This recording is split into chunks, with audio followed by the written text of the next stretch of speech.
சாம்ராஜ்ய கனவு. ஆசிரியர் உரை.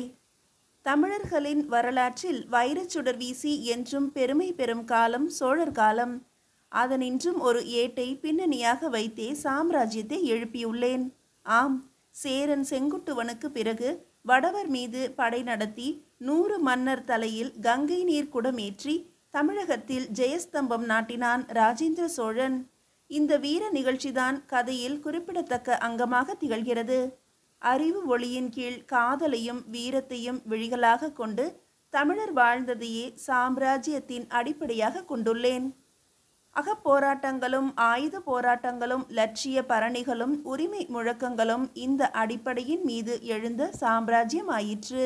வரலாற்று உண்மை என்னும் பட்டோடு கற்பனை சரிகையை இழைத்து கிழமை இதழில் நான் சாம்ராஜ்ய கனவை தந்தபோது பாராட்டிய பலர் தோழர்கள் அனைவருக்கும் நன்றி. இப்படிக்கு நாஞ்சில் மணிவர்மன், ஆசிரியர். சாம்ராஜ்ய கனவு. அத்தியாயம் 1. நிலா சிரித்தது. வைகை நதிக்கரை தீரம். நீல கடலில் நவரத்தின அலைகள் புரளுவது போல நீல மதியத்தின் ஒளி குவியலின் கீழ் வண்ண பூங்கொடிகள் அசைந்தாடி கொண்டிருந்தன.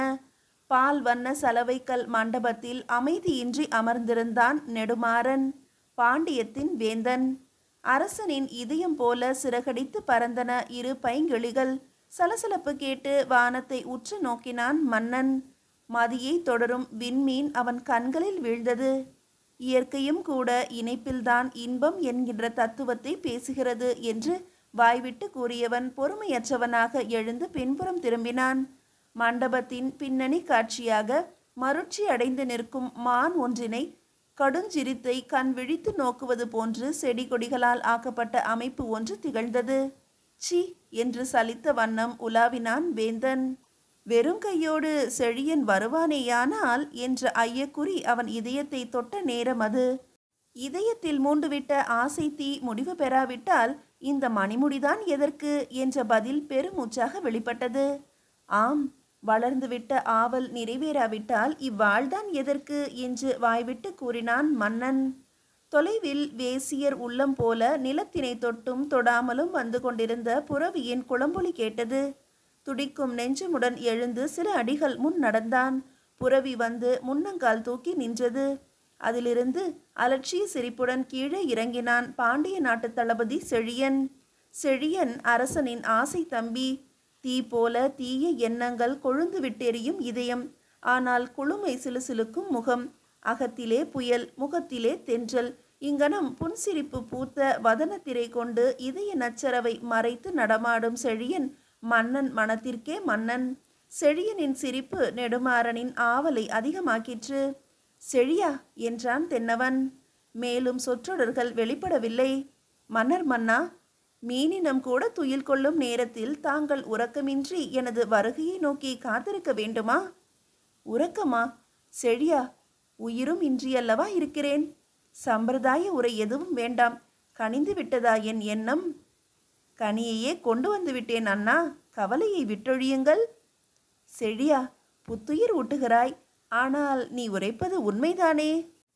அண்ணா, நான் பொய் பேசுவதில்லை செழியா. மக்கள் மன்றத்தில் நீ உரைப்பது தவிர மற்ற அனைத்தும் உண்மைதான். மக்கள் மன்றம் அண்ணா, அது மடையர்களின் கூட்டம். சரி, நல்லது. அதற்கு என்ன இப்போது? என் கனவு வடிவு பெற்றுவிட்டதை என்னாலேயே நம்ப முடியவில்லையே. நம்ப முடியாததை நடத்தி காட்டுபவன் தான் செழியன். சர்வேஸ்வரனால் சாதிக்க முடியாததை கூட செழியன் சாதித்து விடுவான், சந்தேகம் வேண்டாம்.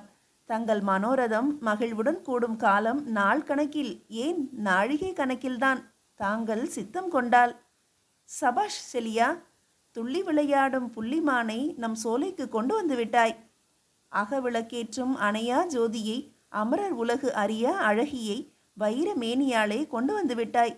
இதற்கு ஈடாக சாயல் முத்துக்கள் அனைத்தையும் உனக்கு. இல்லை இல்லை, முல்லை கொடியாளின் முறுவலுக்கேற்ற பரிசு அவை. அண்ணா, வானத்து தாரகைகளின் கண் சிமிட்டல் அவள் விழியோட்டம் கற்றுத்தந்த பாட பயிற்சி. ஆகா செழியா, ஆசை தீயினை வீசுகிறாய்.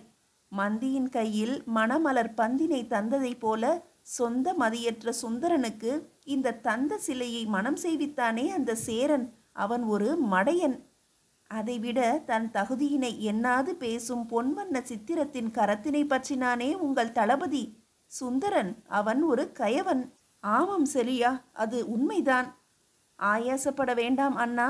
நாளை முதல் பொற்கொடியால் உங்கள் பொருளேதான். செழியா, அவள் வண்ண படத்தை நீ என்னிடம் காண்பித்ததிலிருந்து பண்டறியேன் கூற்றென்பதனை இனி அறிந்தேன் பெண்தகையால் பேரமர்கட்டு என்று என் வாய் புலம்பிக் கொண்டே இருக்கிறதடா. அண்ணா, வேண்டாத புத்தக புலம்பல்களை எல்லாம் படித்துவிட்டு நல்ல காரிய துவக்கத்தின் போது நந்தி கலம்பகம் பாட கூற்றையே கூப்பிடுகிறீர்களே. இல்லை செழியா, எங்கனம் நீ இதனை முடித்தாய்? பூ, திட்டமிட்டது என் மூளை, செயலாற்றியது என் நாக்கு, ஒத்துழைத்தன என் கண்கள், வழிவகுத்தது விதி. செழியா, நீ ஒரு நல்ல நடிகனடா. அண்ணா, தங்கள் தடந்தோளில் புரள வேண்டிய அந்த முத்தாரம் தளபதியின் உடமையாகிவிட்டது என்பதை அறிந்ததுமே நான் கலங்கினேன். அடடா, என்ன உடன் பிறப்புணர்ச்சி உனக்கு! சகோதர உணர்ச்சி! என்னே உன் ராஜபக்தி! சேரர் மரபின்படி மங்கையை மணவாளன் வீட்டிற்கு அனுப்புவது கிடையாது. கணவன் விருந்தாளி போல மனைவியின் இல்லத்திற்கு திங்கள் ஒரு முறையோ ஆண்டிற்கு ஒரு முறையோ சென்று வர வேண்டியதுதான். சுந்தரன் நிலையும் இங்கனம்தான்.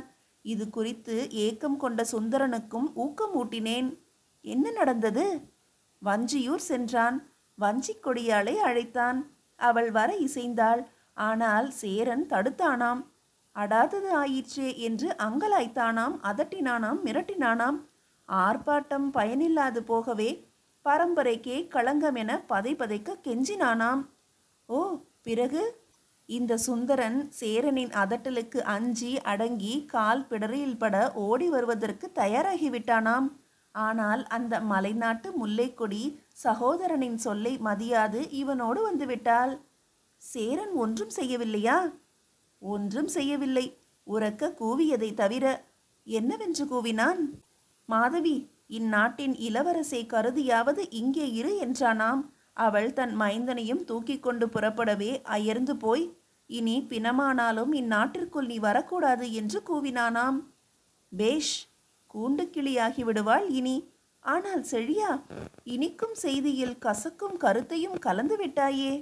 என்ன அண்ணா, மைவிழியாளுக்கு மைந்தனும் உண்டோ? அதனால் என்ன? சுந்தரனோடு அந்த பொடியனையும் காலை வாரி பிடித்து தலையை தரையில் மோதி ஸ்வர்க்கத்துக்கு அனுப்பிவிடுகிறேன். ஸ்வர்க்கத்திற்கா? ஆம் அண்ணா. இந்நாளில் அதிகமாக பெண்களும் குறிப்பாக அழகிகளும் நம்மை போன்ற உல்லாச மனிதர்களும் செல்லுமிடம் நரகம், பரதேசிகளும் பாவிகளும் சோம்பேறிகளும் செல்லுமிடம் ஸ்வர்க்கம். செழியா, என்ன இருந்தாலும் அவள் எச்சிக்கனி என்று எண்ணும்போது என் மனம்... எச்சில் கனி? யார் கூறுவது இதனை? எட்டாதவன் கொட்டாவியோடு பேசும் பேச்சினை பேரு உங்கள் தலையில் அடித்து கதவில் அடித்து கொட்டும்போது கூறுகிறீர்கள். அந்த இன்ப வள்ளி எச்சில் கனி அல்ல, அவ்வை அதியமானுக்கு கொடுத்த அருநெல்லிக்கனி. அடடா செழியா, உன்னிடம் கவிதாரசம் ஊற்றெடுத்து ஓடுகிறது. ஆனால் வீணாக இலக்கிய மேற்கோள்களை ஏன் காட்டுகிறாய்? அதியமான்தான் அவ்வைக்கு நெல்லிக்கனி கொடுத்தானே ஒழிய அவ்வை அல்ல அதியமானுக்கு கொடுத்தது. போதும் அண்ணா தங்கள் இலக்கியம். பேசும் இலக்கியத்தை காணப்போகிறீர்கள். இருள் வானம், அதில் மரகத பச்சை நட்சத்திரங்கள், நடுவே ரோஜா நிற மதியம். ஆஹா செழியா, இந்த தன் மதியத்தை தாங்கள் தழுவ நாளை சுந்தரனுக்கு நம் மாளிகையில் விருந்து. விருந்துண்டு செல்பவன் மீண்டும் சேருமிடம் பேரின்ப வீடு. ஆ, அஞ்ச வேண்டாம் அண்ணா. ஆளும் மணிமகுட மன்னர் நீங்கள். நாளை மாதவியுடன் புது உலகு காண வேண்டுமெனில் சோழன் தந்த அந்த தளபதியை அம்பர் உலகுக்கு அனுப்பியே ஆக வேண்டும். நல்லது.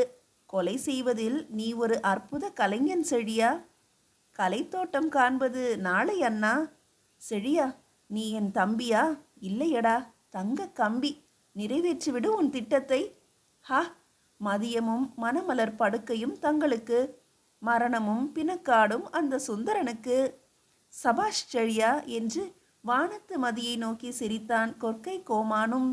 சிரிக்கும் இருவரையும் நோக்கி சிரித்துவிட்டு வெண்முகில் திரைக்கு பின் மறைந்தது அந்த வெண்ணிலா. மீதியை அடுத்த அத்தியாயத்தில் காணலாம். அத்தியாயம் 2. Marco polo. கதிரவனின் தேர் மேல் வானத்தை நோக்கி சென்று கொண்டிருந்தது. மன்னன் நெடுமாறன் தன்னந்தனியாக அமர்ந்து சிந்தனையில் ஆழ்ந்திருந்தான். அவன் சிந்தனையை கலைப்பது போல அருகே வந்து நின்று கனைத்தான் செழியன்.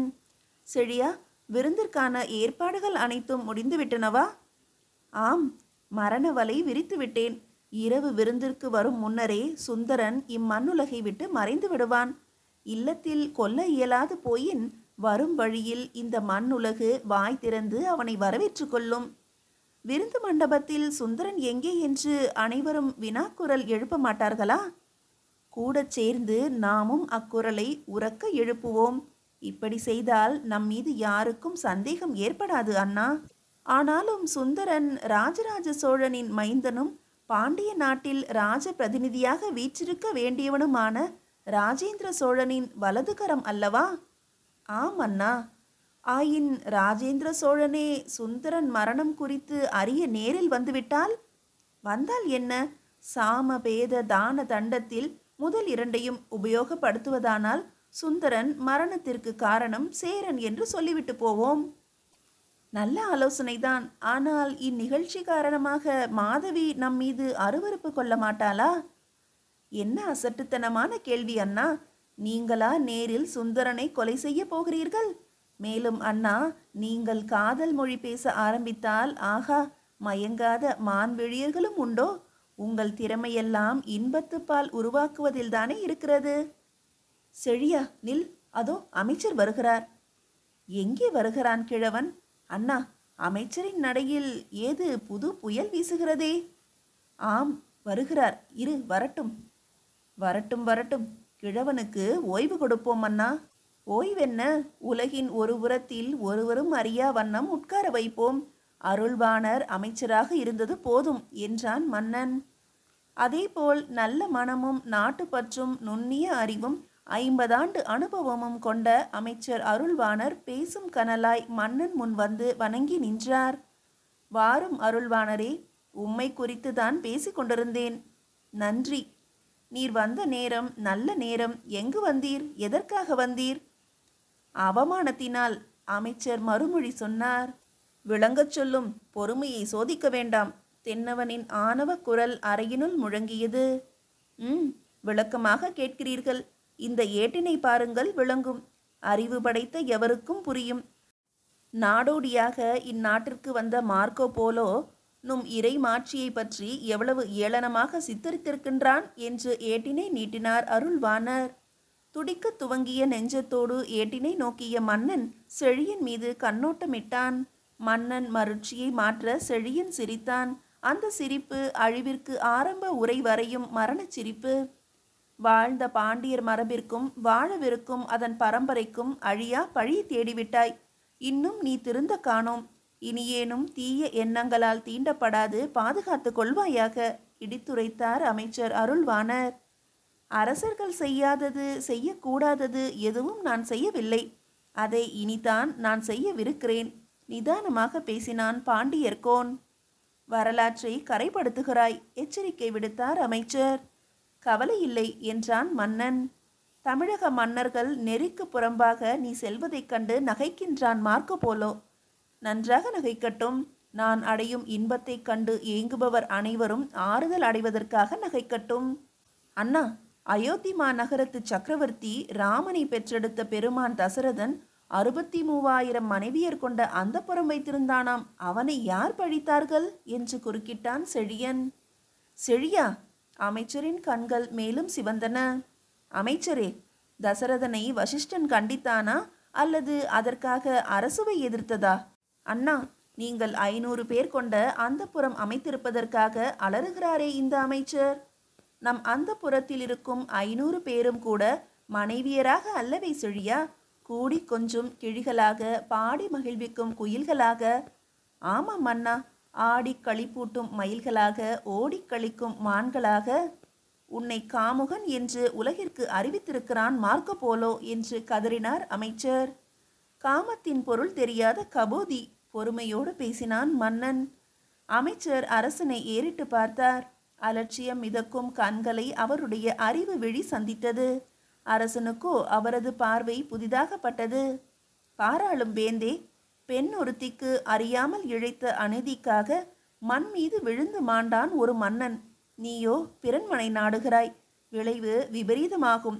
அழிந்தது உன் பெருமை, அணைந்தது உன் புகழ் விளக்கு, மறைந்தது உன் மானம், கவிழ்ந்தது உன் குடை, முடிந்தது உன் சொல். அமைச்சரே, என்று முதல் என்னை ஒற்றாட துணிந்தீர்? நெருப்பை மூடி மறைக்க முடியாது மன்னா. மாதவியை கைப்பற்றும் எண்ணத்தை விட்டுவிடு. நான் காக்க தவறுகிறீர் கூவினான் தென்னவன். ஆம், வேலியே பயிரை மேயும் விந்தையை காண்பதால் என்றார் அமைச்சர். முறைகேடாக பேசினால் முன்னை நாள் சேவையையும் பாராது நீர் தண்டிக்கப்படுவீர் சீறினான் அரசன். முறை முறை செய்து வாழும் மன்னனா நீ? பேசுவது மானம், பேணுவது காமம், கூசுவது நல்லவரை, நன்று உங்கள் கொற்றம். என்ன ஆணவம்! அமைச்சரே, சுந்தரனை சந்தித்து ஏதாவது சொன்னீரா? செழியனின் கேள்வி இது. இன்னும் சந்திக்கவில்லை. இனி நீர் சந்திக்கவே மாட்டீர் என்றான் செழியன். ஆம், இன்று முதல் நீர் எம் கைதி என்றான் தென்னவன். அரசே, தீமையிடம் நீதான் கைதியாகிறாய். செழியா, ஒழுக்கக்கேடு என்னும் விலங்கை அரசருக்கு நீ பூட்டாதே. அறிவுரை வழங்க வேண்டாம் அருள்வாணரே. ஒழுக்கம் ஒழுக்கம் என்று கூப்பாடு போடுகிறீரே, எங்கே இருக்கிறது அந்த ஒழுக்கம்? ஒழுக்கத்தை உபதேசிப்பவர் பல ரகம். அழகான கன்னியரை கண்டு ஏங்கி அவர்கள் கரம் பற்ற வழி அறியாதவனும் ஒழுக்கத்தை தான் பேசுகிறான். இவனுக்கு நெஞ்சுரமில்லை, இவன் கோழை. மலர்விழி மாதரிடத்து மையல் கொண்டு திரைமறைவில் அன்றாடம் ஒரு மை விழியாலோடு சல்லாபம் செய்பவனும் ஒழுக்கத்தை பேசுகிறான். போட்டியாளர்களை குறைக்க இவன் புத்திசாலி.